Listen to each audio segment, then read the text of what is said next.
Hello.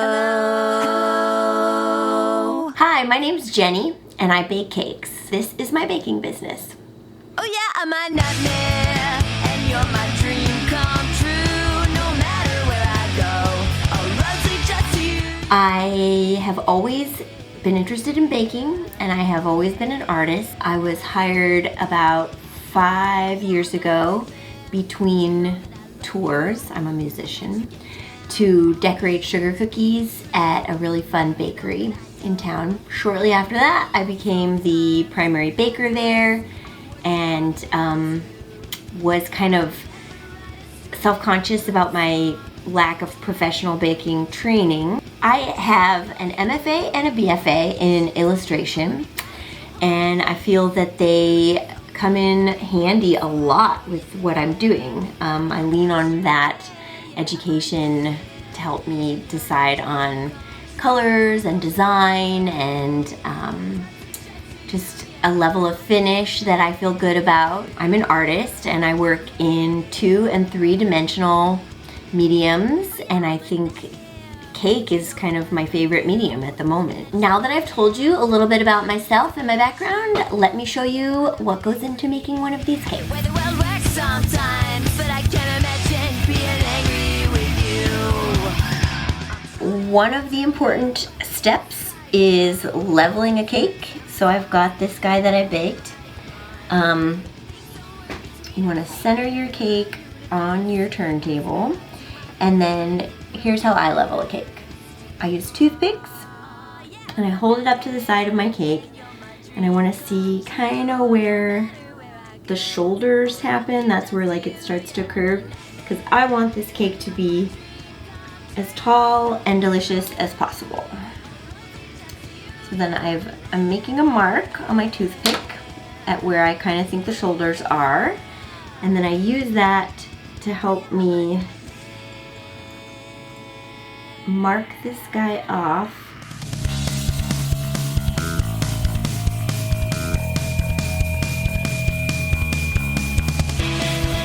Then you want to take a serrated knife that's like longer than the diameter of your cake, hopefully. Sometimes if you have a giant cake, that's not possible, but this is perfect for this 8-inch cake.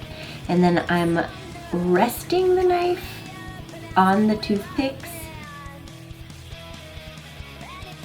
And then you take out the Hellraiser pins, and now I'm using my guide, and you gotta watch this or else it doesn't work, but I'm sawing gently and using that incision to help me make sure I'm staying within that parameter. Ta-da! That bubble is not my favorite part, but it's all right. And then we're gonna make this guy match, because it's a 2-layer cake.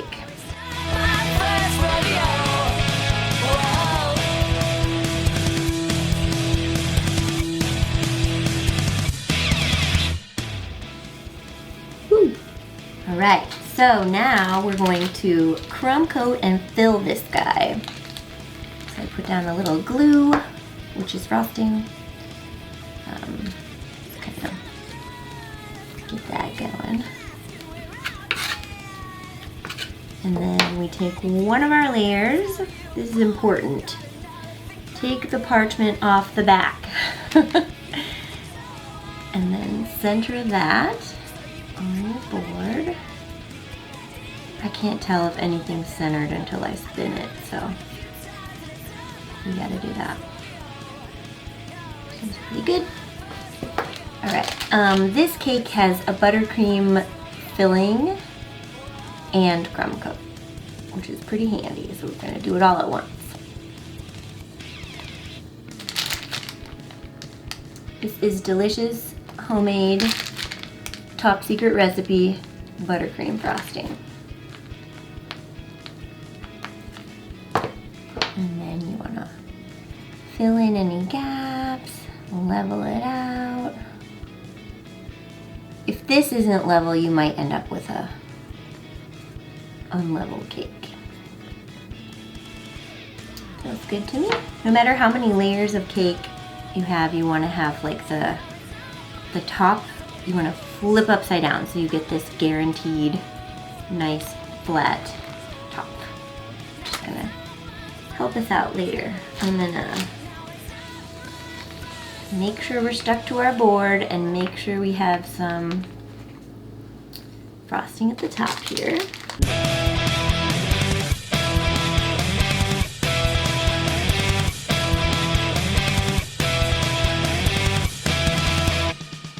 Now, the straighter you can get this, the better you'll be off later on. There's like, this is one of the things where my art education is like, if you do a nice underpainting, your finished painting is gonna be way better than if you like do a crappy job the first time. We're all good. And then you wanna kind of set this up in a refrigerator so that it's firm and dry. So I love a gradient, no surprise. I'm gonna be using some nice rainbow colors down here. And we're gonna do our best frosting version of my branded rainbow. This is a very high-tech piece of expensive art equipment. It is a recycled, reused takeout lid. This is great. Always use these. It's my palette.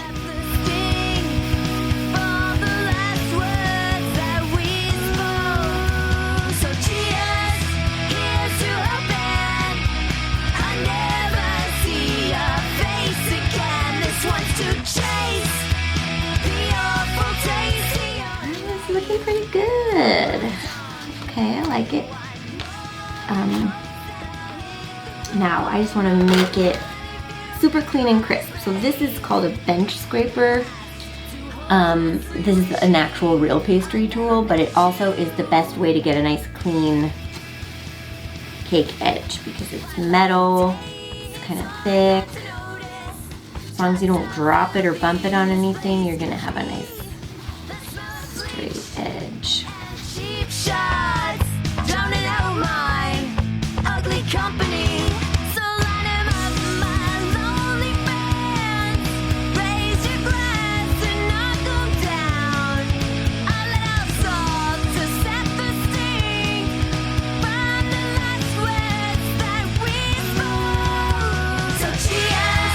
So now we are finessing this into the shape that we want.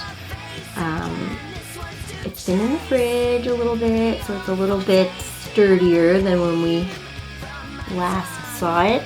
And one more and hope that I'll hit the floor and knock the thought of you from my brain. And last to hopelessly wishing I never met you. 4 goddesses. Dwell supplies left. 4 goddesses. $29.95. Compliant Planet sale. $29.95. 4 goddesses. Dwell supplies last. Well, early in the morning when I wake up, you're not there. How many nights have I been sleeping alone? Not fair. So cheers, here's to hoping I never see your face again. So cheers, here's to hoping I never see your face again. So cheers, here's to hoping I never see your face again. So left to hopelessly wishing I never met you. All right, our cake is done, which means we need to take some photos and document it for the archives, and sometimes for the customers, they like the backdrop and the lighting, so here we go. You missed the part where I was like fussing with this for 20 minutes to get it to be right. I'll stop the line to save the machine. It's not cruelty, just self-preservation. And I'll cut you out without hesitation. Oh yeah. That's a cute little kid.